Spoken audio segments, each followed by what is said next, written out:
all they can do is try and find the tunnel shafts and blow them up. So they've done that with about 500 out of 800 tunnel shaft entrances they found so far. I mean, it's just an extraordinary scale of operation. But yes, at the moment, you can have in maybe a month's time, maybe 6 weeks, people are talking about maybe the Israeli army will have ground control over Gaza, but there will still be Hamas in the tunnels underneath. What do you think Hamas means by this?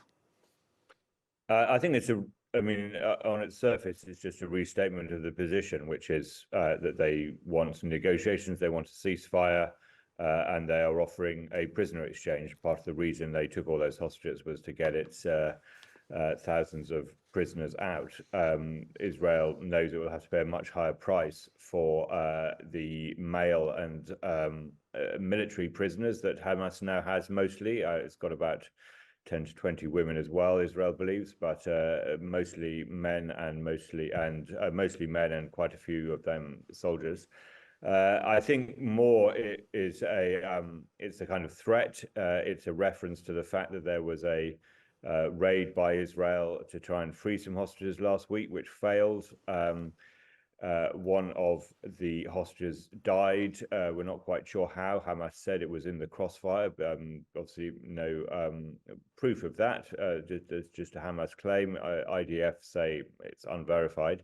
So it's just it's an upping of the ante, if you like. But also, I think it's just a sign of the fact that the war is reaching not an end game quite yet, but it's reaching the sort of area where people are starting to think about how the end game works.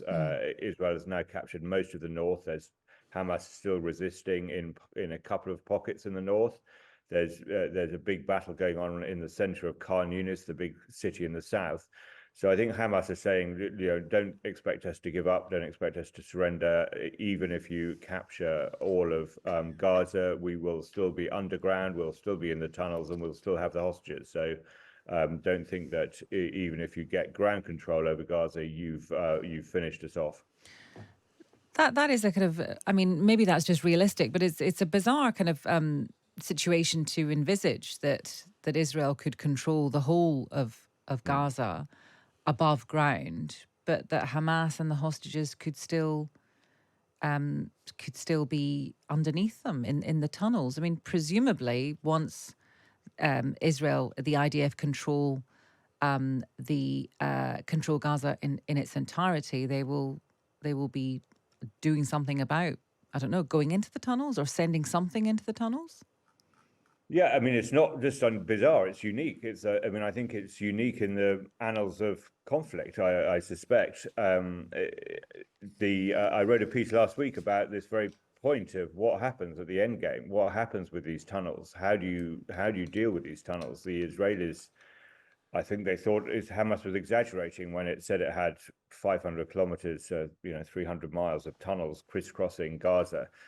As they've gone in, they tell me that no, that's if anything an underestimate, and they have been studying how to deal with the tunnels. But there is no panacea. There's no one size fits all approach. I mean, you may have seen reports that they were going to flood the tunnels. You're told that that's at a technical level, that's something they might do if they manage to capture all the tunnels and to try and put them out of use once and for all. But they're not going to do that while the hostages are still there, for a start, and also as a way of dealing with Hamas. It doesn't quite work either, because it's not like you can just put the water in one end and it floods out the other, sort of bringing all of Hamas with it. So they are expecting to be in.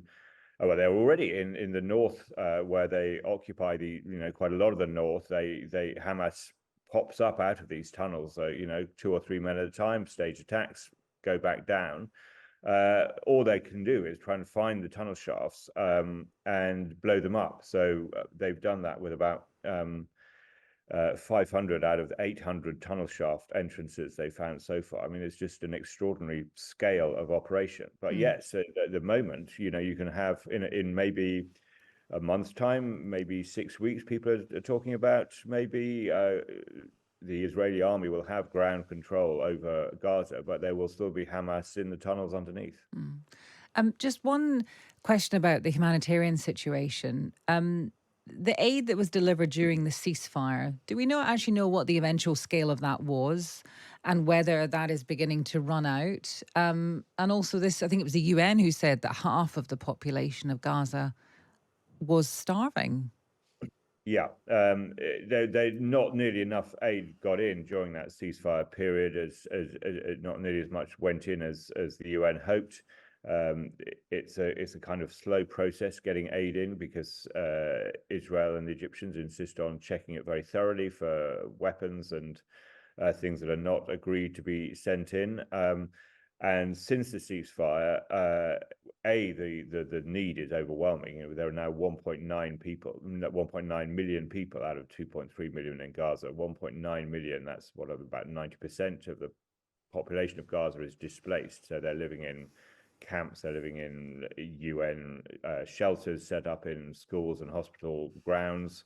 They're just camping out in the street. The need is huge, but also with the fighting resumed, it's very hard for it to get anywhere. I mean, you can get it into Rafah, which is the town next to the Egyptian border where the aid comes in through that border, but you can't expect lorry drivers to drive down the main road when it's being shelled by Israeli tanks or fought over hand to hand by Israeli tanks and Hamas fighters, and of course that's before you talk about the aerial bombardment. So the aid isn't getting anywhere very far, and there's not enough of it. So yes, you hear these incredible statistics like I think a survey the World Food Programme did said some areas people said they 9 out of 10 people said they had not eaten on more than 10 days in the last month. So I mean, that's just extraordinary.